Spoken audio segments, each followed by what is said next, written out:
Inilah rumah Nenek Maidah yang merupakan ibu dari Dede Maulana, siswa SMP Negeri 39 Semarang. Rumah sangat sederhana yang terletak di Jalan Gunung Sari RT 7 RW 9, Kelurahan Jomblang, Kecamatan Candisari tersebut semula kondisinya sangat tidak layak untuk ditinggali. Selain atapnya bocor, tembok juga terlihat rapuh. Kondisi inilah yang mengundang keprihatinan dari para guru di SMP Negeri 39 Semarang yang lantas melakukan renovasi dengan uang hasil iuran para guru dan sumbangan sejumlah donatur. Termasuk Ketua Tim Penggerak PKK Kota Semarang, Tia Hendrar Prihadi. Akhirnya rumah tersebut berhasil direnovasi dan kembali dapat ditempati secara layak. Ditemui saat mendampingi Ketua Tim Penggerak PKK Kota Semarang mengunjungi rumah tersebut, Kepala Sekolah SMP Negeri 39 Semarang, Agus Salim, menjelaskan kegiatan renovasi rumah siswanya tersebut adalah bagian dari komitmen sekolah sebagai sekolah ramah anak.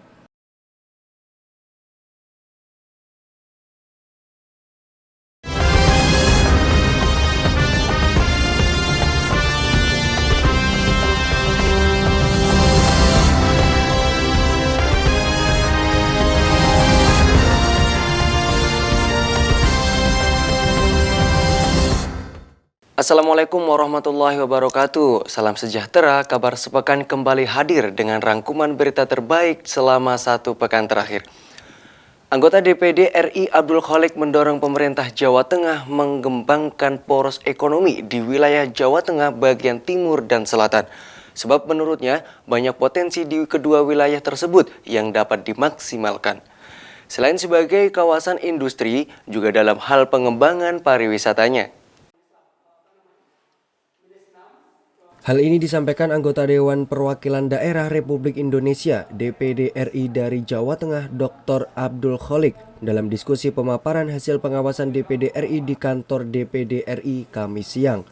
Abdul Khalik menilai kawasan ekonomi saat ini masih bertumpu di Jateng Utara dan kondisinya semakin padat. Untuk itulah perlu dikembangkan poros ekonomi baru di wilayah Jateng Timur dan Selatan. Sebab menurutnya kedua wilayah tersebut juga mempunyai potensi tinggi. Untuk di wilayah timur, menurutnya sudah saatnya daerah di sekitaran Solo dapat dijadikan wilayah pengembangan kawasan megapolitan seperti di wilayah Jateng Utara, Semarang, dan sekitarnya. Sebab untuk Solo sudah sangat padat. Demikian juga wilayah Jateng Selatan, Candi Borobudur harus menjadi basis pengembangan ekonomi di sana dengan kawasan agrobisnis karena di wilayah tersebut banyak terdapat kawasan pertanian dan wisata yang dapat dijual. Perlu dibuat rekonstruksi center of growth-nya atau pusat-pusat pertumbuhan ekonomi. Hari ini lebih banyak di utara, Semarang sebagai basisnya. Perlu ada dua tambahan, yaitu Jateng Timur dan Jateng Selatan.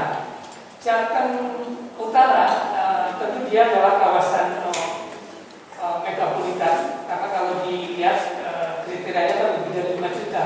Dikonstruksi itu sangat. Demikian juga di timur, Solo, Solo Raya. Kalau kita lihat hari ini, Solo juga sudah kesulitan kalau dia mau mengembangkan karena wilayahnya terbatas. Pada saat yang sama, hampir sebagian besar orang yang beraktivitas ekonomi di Solo adalah tinggalnya di sekitar Solo, di Sukoharjo, di Karanganyar, kemudian Wonogiri, dan seterusnya. Abdul Khalik menambahkan, secara umum pertumbuhan pembangunan dan ekonomi di Jawa Tengah sudah sangat baik, meskipun sempat terkontraksi oleh pandemi COVID-19. Abdul Khalik berharap poros ekonomi yang digagasnya dapat direalisasikan, sehingga Jawa Tengah akan semakin mengalami perkembangan yang pesat. Tutuk Carita melaporkan. Tangguh menghadapi perubahan menjadi tema dalam musyawarah daerah Himpunan Pengusaha Muda Indonesia BPD Jawa Tengah. Untuk itu, Gubernur Jawa Tengah Ganjar Pranowo berharap para pengusaha muda ini mampu berkolaborasi dan bersinergi bersama. Musda ke-15 Himpunan Pengusaha Muda Indonesia Jawa Tengah ini berlangsung di Hotel Dafam Semarang akhir pekan lalu. Hadir dalam musda ini Gubernur Jawa Tengah Ganjar Pranowo, Wakil Ketua Umum HIPMI Pusat Akbar Bukhari, Ketua Kadin Jawa Tengah Kukrit Suryo Wicaksono, dan Wali Kota Semarang Hendrar Prihadi, serta Bupati Kendal Diko M. Ganinduto. Perwakilan HIPMI cabang se-Jawa Tengah turut hadir sebagai pemilik suara dalam musda. Gubernur Jawa Tengah Ganjar Pranowo sendiri mengharapkan para pengusaha muda yang tergabung dalam HIPMI mampu mendorong dan menggandeng UMKM agar bisa bertahan saat pandemi. Karena saat ini menjadi awal yang tepat untuk pemulihan ekonomi. HIPMI punya momentum yang cukup bagus karena kemarin diajar habis-habisan sama COVID. Apa itu momentumnya? Pembelajaran, learning process yang ini mahal sekali. Bagaimana memanage, bagaimana bertahan, bagaimana harus mereview. Dan ini menurut saya ruang yang paling bagus ya, karena kami juga bekerja sama dengan HIPMI, dengan Kadin, ya, dengan Apindo, dengan para aktivis yang lain, termasuk kawan-kawan buruh, termasuk mereka tenaga kerja baru yang baru saja lahir ya. Yang menurut saya ini penting untuk berjodoh dengan HIPMI. Berjodoh apa? Berjodoh melatih diri menjadi entrepreneur. BPD HIPMI Jawa Tengah menjadi salah satu perwakilan daerah yang cukup aktif dalam melaksanakan kegiatan di tengah pandemi karena memberikan dorongan positif dalam memulihkan ekonomi daerah. Karenanya, HIPMI Jawa Tengah diminta membuat program stimulus bersama pemerintah daerah. Di HIPMI sendiri ini concernnya terhadap pemulihan ekonomi nasional, utamanya di daerah-daerah UMKM kita yang sekarang paling depan terhempas oleh dampak COVID-19 ini. Harapan HIPMI melalui BPD HIPMI Jawa Tengah bisa membuat program-program stimulus bekerjasama dengan pemerintah dan seluruh stakeholder lainnya untuk dapat mengakomodir semua kepentingan dan kebutuhan dari UKM-UKM yang ada di Jawa Tengah.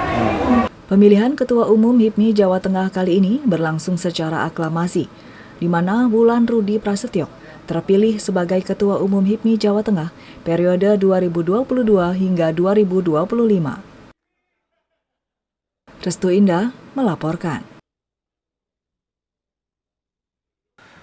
Kabar sepekan akan hadir sesaat lagi.